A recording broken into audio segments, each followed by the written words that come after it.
قبیلوں نے، مکے کے وہ لوگ جو اسلام دشمن تھے، منکرین اسلام تھے، بدر میں وہ جنگ ہار چکے تھے اور ان کے 70 سرغنہ اور سردار اور بڑے بڑے ان کے دیوس وہ سب قتل ہوئے تھے بدر کے میدان میں۔ تو بدر کا بدلہ لینے کے لیے وہ احد کے اندر آئے، اور احد کے اندر جب وہ روانہ ہونے لگے تو وہ لوگ چپکے سے روانہ ہوئے، چپکے سے اور خاموشی سے روانہ ہوئے۔ ادھر جب وہ لشکر لے کر 3000 کا لشکر لے کر مکے سے جب وہ لوگ چلے تو چلنے کے بعد ادھر چپکے سے حضرت عباس ابن عبد المطلب جو حضور کے چچا تھے اور بدر کے موقع پہ وہ مسلمان ہو چکے تھے، انہوں نے خط لکھا، یا رسول اللہ میرے آقا مکے کے لوگ مدینے پہ چڑھائی کرنے کے لیے نکل چکے ہیں، 3000 کا لشکر ہے،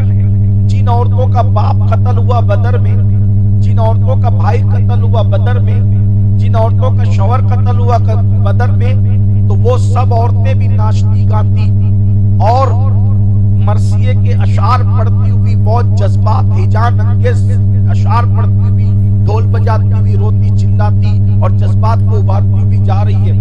اللہ کے رسول علیہ السلام نے اپنے اصحاب کی مشاورت منعقد کی اور فرمایا، اے میرے صحابہ، ہم سب اپنے اپنے گھر میں مدینہ منورہ کے اندر رہیں گے اور جیسی وہ حملہ کریں گے ہم ان سے مقابلہ کریں گے۔ یہ بات طے ہوئی تو نوجوان صحابہ نے کہا، یا رسول اللہ بدر میں اچانک جنگ ہو گئی تھی، ہمیں موقع نہیں ملا قربانی دینے کا، اس لیے میرے آقا ہم یہ چاہتے ہیں کہ ہم مدینہ منورہ میں رہ کر نہیں لڑیں گے، ورنہ وہ ہمیں بزدل کہیں گے، ہم میدان میں نکل کر لڑیں گے۔ تو آقا علیہ السلام کی عادت کریمہ تھی کہ جوانوں کی بات رکھتے تھے۔ میرے سرکار نے فرمایا، ٹھیک ہے ہم میدان میں نکل کر لڑیں گے۔ عبداللہ ابن ابی 300 اپنے ساتھیوں کے ساتھ، منافقوں کے ساتھ آ گیا تھا، اب 1000 کا لشکر ہو گیا۔ جب حضور نے میدان میں جانے کا ارادہ کیا تو عبداللہ ابن ابی جو منافق تھا 300 اپنے ساتھیوں کو لے کر کے نکل گیا، صرف 700 صحابہ بچے، میدان میں جانے لگے۔ ایک ایمان افروز واقعہ سن لے، آپ کو ایمان تازہ ہو جائے گا۔ میرے آقا علیہ السلام نے حضرت بلال سے کہا، بلال اس وقت تو مسلمانوں کی ضرورت ہے، اس وقت تو نوجوانوں کی ضرورت ہے، جاؤ اور جا کر کے مدینے کی گلیوں میں اعلان کر دو کہ اسلام کا دشمن مدینے پر چڑھائی کرنے کے لیے آ رہا ہے اور ہمیں جنگ کے لیے میدان احد میں جانا ہے، اس لیے بستروں پہ سونے والوں بستر سے اٹھو، اللہ کے رسول تمہیں بلا رہے ہیں۔ میرے آقا علیہ السلام نے فرمایا، مصلی پر رونے والوں سے کہو کہ چلو تمہیں اللہ کے رسول جان کی قربانی دینے کے لیے بلا رہے ہیں۔ آپ کو حیرت ہوگی، نوجوانوں کی خصوصی توجہ، مائیں اور بہنیں موجود ہیں، ان کی بھی خصوصی توجہ۔ لوگ کہتے ہیں صحابہ نے کیا کیا؟ کیا کیا صحابہ نے؟ سنو ان کی قربانیاں۔ اللہ اکبر! جب بلال حبشی آدھی رات گزرنے کے بعد اعلان کرتے ہیں، مدینے والوں بستر پہ سونے کا وقت نہیں، مدینے والوں اس وقت مصلی پہ رونے کا وقت نہیں، مدینے والوں اس وقت کوئی اور کام کا وقت نہیں، چلو چلو تمہیں اللہ کے رسول بلا رہے ہیں۔ کیوں بلا رہے ہیں؟ شیرنی نہیں بٹ رہی ہے، کیوں بلا رہے ہیں؟ نماز نہیں ہو رہی ہے، کیوں بلا رہے ہیں؟ جلسہ نہیں ہو رہا ہے، کیوں بلا رہے ہیں؟ محفل نہیں سجی ہے، بلال اعلان کر رہے ہیں، جان قربان کرنے چلو، سر کٹانے چلو، جان قربان کرنے چلو، سر کٹانے چلو۔ بتاؤ اگر یہ اعلان کہیں ہوگا تو لوگ منہ چھپاتے نہ پھریں گے، مگر قربان یہ رسول اللہ کے صحابہ ہے جو سو رہا تھا، نیند سے اٹھا اور مسجد نبوی کی طرف دوڑنے لگا، جو مصلی پہ رو رہا تھا، مصلی سمیٹا، آنکھوں سے آنسو پوچھے، مسجد نبوی کی طرف چلنے لگا۔ لیکن ایک اور بات سننے، وہاں ایک اور بھی بات تھی۔ آج ہی سرے شام ایک نوجوان کا نکاح ہوا تھا۔ اللہ اکبر! جس رات یہ اعلان ہوا اسی رات کو سرے شام ایک نوجوان کا نکاح ہوا تھا۔ اسی نوجوان صحابی کو لوگ حضرت حنظلہ کے نام سے جانتے ہیں، حضرت حنظلہ کے نام سے جانتے ہیں۔ اللہ اکبر! وہ نوجوان آدھی رات کے وقت، ظاہر سی بات ہے شادی کی رات تھی تو گھر میں کیا عالم ہوگا، کیسی خوشی ہوگی، اور شادی کی پہلی رات اگر کوئی دولہا اپنی بیوی کے ساتھ گزار رہا ہوگا تو کیفیت اور حالت کیا ہوگی۔ اللہ اکبر! یہ بات میں حیا کے پردے میں ضرور کہوں گا، جو شادی کی پہلی رات ہوتی ہے مدتوں انسان کو اس کا انتظار ہوتا ہے. کیوں؟ اس لیے کہ دو اجنبی دلوں کی ملاقات ہوتی ہے. ہجر کے آنگن میں وصل کے پھول کھلنے کی رات ہوتی ہے. زندگی کی مرادیں پر آنے کی رات ہوتی ہے. اللہ اکبر. اس رات انسان دوستوں کو بھول جاتا ہے. اس رات انسان ماں باپ کو بھی فراموش کر جاتا ہے. کسی کی محبتیں کسی کے اللہ اکبر کسی کو اپنی زلفوں کا اسیر بنا لیتی ہے. بہرحال اس سے زیادہ اور کیا کہا جا سکتا ہے. ہر انسان اچھی طرح جانتا ہے شادی کی پہلی رات کتنی تاریخی ہوتی ہے. مگر اللہ اکبر اللہ اللہ حضرت حنظلہ اپنی بیوی کے ساتھ محبتوں میں مصروف ہے. بس اتنی حیا کے پردے میں اتنا ہی کہہ سکتا ہوں محبتوں میں مصروف ہے. وظیفہ زوجیت ادا کر رہے ہیں. اسی حالت میں بلال حبشی کی آواز حضرت حنظلہ کے کانوں میں آتی ہے اور کانوں سے ٹکراتی ہے. جیسے ہی کانوں سے ٹکرائی اسی حالت میں حضرت حنظلہ اپنی بیوی سے الگ ہوئے اور فوری طور پر اپنی تلوار کو کمر میں باندھنا شروع کیا. بیوی نے دامن پکڑ کے پوچھا ہوگا او میرے سرتاج او میری محبت کے تاجدار او میری سر آنکھوں کے تارے ذرا یہ تو بتا تیرے لیے بابل کا گھر چھوڑا تیرے لیے بچپن کی سہیلیاں چھوڑی تیرے لیے ماں باپ کا گھر آنگن چھوڑا تیرے لیے سب کی محبتوں کو چھوڑ کر تیری خاطر آئی. اب تو آدھی رات کو کہاں جا رہا ہے؟ شادی کی پہلی رات گھر سے باہر جانے کی رات نہیں. شادی کی پہلی رات تو محبتوں کے گل کھلانے کی رات ہے. کہاں جا رہے ہو؟ حنظلہ نے مڑ کر کہا تھا میری محبتوں کی راہ میں دیوار نہ بننا. ہم وہ لوگ ہیں جو محبتوں کی راہوں میں دیوار بنتا ہے اس دیوار کو ہمیشہ کے لیے توڑ دیتے ہیں. حنظلہ کی بیوی نے کہا تھا کیا مجھ سے بڑھ کر بھی تیرا کوئی محبوب ہے؟ تو اس وقت حنظلہ نے کہا تھا واللہ تجھ سے بڑھ کر بہت بڑا کوئی محبوب ہے اور وہ صرف میرا محبوب نہیں ہے بلکہ وہ میرے اللہ کا بھی محبوب ہے. انہوں نے بلایا ہے اور میں ان کی بارگاہ میں جا رہا ہوں. اللہ اللہ وہ بھی حنظلہ کی بیوی صحابیہ تھی کوئی ایری گیری عورت نہ تھی. انہوں نے نہیں روکا بلکہ فرمایا حنظلہ اگر حضور نے بلایا ہے تو دیر مت کرو جلدی جاؤ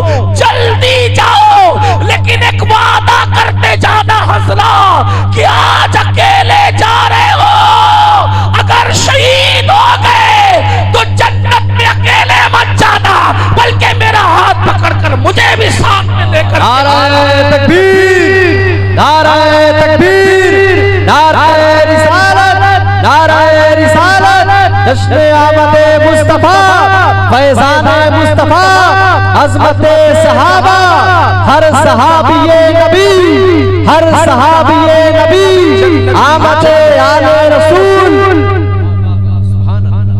جاؤ آج اکیلے جا رہے ہو کل مت جانا مجھے ساتھ دینا. اور حنظلہ جلدی جاؤ کیونکہ اگر تم واپس پلٹ کر آئے تو میں غازی کی بیوی کہلاؤں گی اور اگر شہید ہو گئے تو میں شہید کی بیوہ کہلاؤں. میری بہنیں اور مائیں یہاں موجود ہیں. میں ان سے پوچھتا ہوں پہلی رات کا دولہا جب بیوی کو چھوڑ کر جا رہا اور بیوی کہہ رہی ہو کہ جاؤ شہید کی بیوہ کہلاؤں گی تو اس بیوی کے دل پہ گزری کیا؟ اس کے دل پر یہ قربانی ہے صحابہ کی. صحابہ کرام نے یہ قربان. لوگ کہتے ہیں حضور کے دور میں پیدا ہوئے تو اچھا ہوتا. میں نے کہا معاذ اللہ اللہ معاف کرے تو پیدا نہیں ہوا تو بہت اچھا ہوا.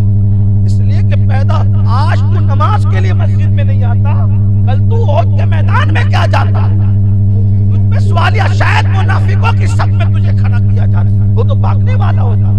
جو پیدا ہونے کے قابل تھے قدرت نے انہی کو پیدا کیا. جو اس لائق تھے قدرت نے انہی کو پیدا کیا. تجھے آج پیدا کر کے اچھا کیا کیونکہ تو آج کے لائق تھا اس لیے تو آج ہے اور وہ رسول اللہ کے زمانے کے لائق تھے اس لیے اللہ نے ان کو اس دور میں پیدا کیا. لوگ کیا صحابہ پر باتیں کرتے ہیں اور صحابہ کرام میں کیا ہوا ایسے تھے ویسے ہم کیا. واللہ اگر کوئی خواب میں رسول اللہ کا جلوہ دیکھے ہم اس کی آنکھیں چومتے ہیں. صحابہ نے صرف خواب میں نہیں دیکھا عالم بیداری میں دیکھا. تو میں بات ختم کرتے ہوئے